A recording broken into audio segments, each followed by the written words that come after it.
Hi, this is Roger. Just going to do a quick video today, giving you a tour of a Corsair foamy eFlight.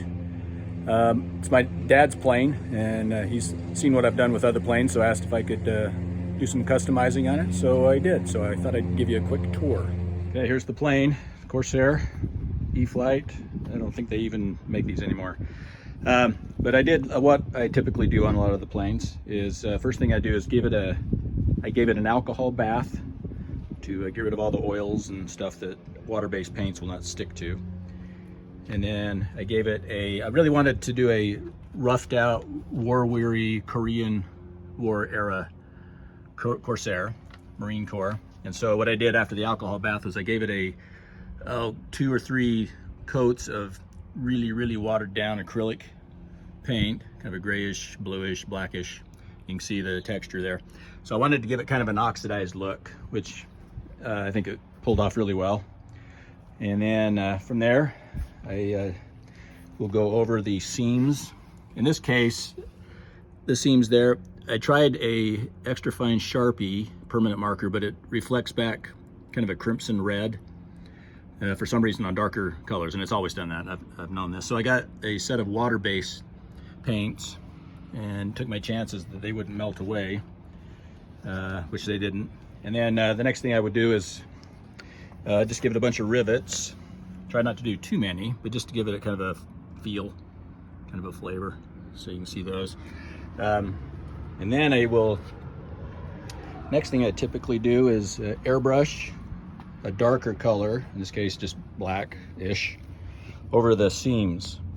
And you can't see them quite as well because it's dark, plus something else that took place, which I'll tell you in a minute. But that gives it kind of another look.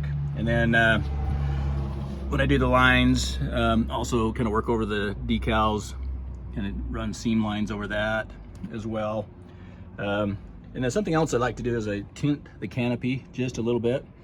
In this case, I tinted it too much, and I lost too much detail inside. So I had to get some paint thinner and work it out of there. And then I gave it another coat, just one coat, a light coat.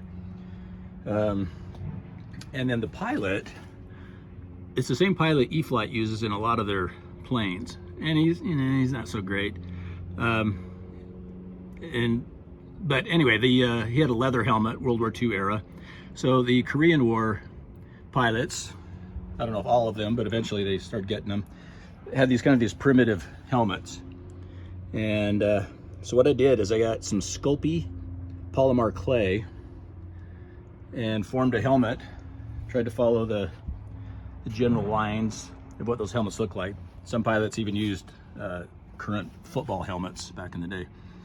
Anyway, I just kind of formed that, and then I made his already small shoulders. I'm going to try and include a video before I put this guy in of what the old one looked like, and the shoulders were way too small, very small. So I used some of that same Sculpey and made extra shoulders and glued those on, actually formed them on, and was able to bake them at a lower temperature without melting the pilot.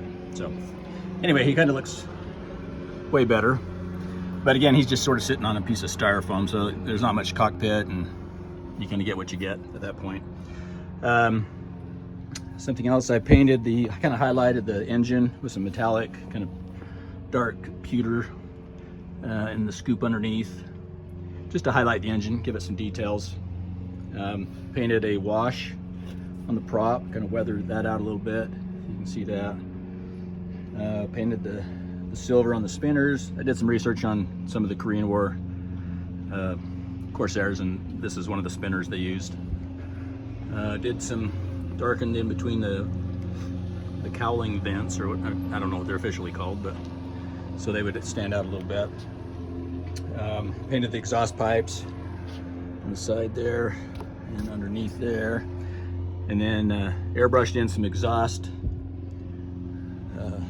at least on the top ones, both sides, to give it a little more realism. And then may have gotten a little carried away, but I did the silver paint chips. Again, I wanted this to be really a weathered Corsair, so I just add silver, which looks like blue paint's chipped off, and that gives it some more of that flavor. Painted the machine gun ports, added some airbrushing on the smoke off of that. And painted inside the cowling there, blackened that. There's a lot of stuff that was not done on this plane. Like the chin was not black, those scoops were not black, although it kind of highlighted them pewter. The landing gear, they were dark blue, the wheels and the struts. I didn't see any reference on Korean War ones like that, but I may have missed that. But anyway, I painted those pewter, silver, same with the tail wheel. I kind of missed the color on the background, but I did the plane number, which is 93, on the landing doors, which they all had. I just kind of misjudged the blue. I did it way too bright.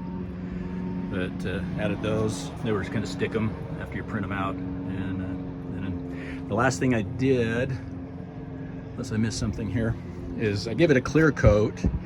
And I wish I could find a perfectly flat clear coat, because it's sort of more glossy you get, it eats up fine details like on the oxidation.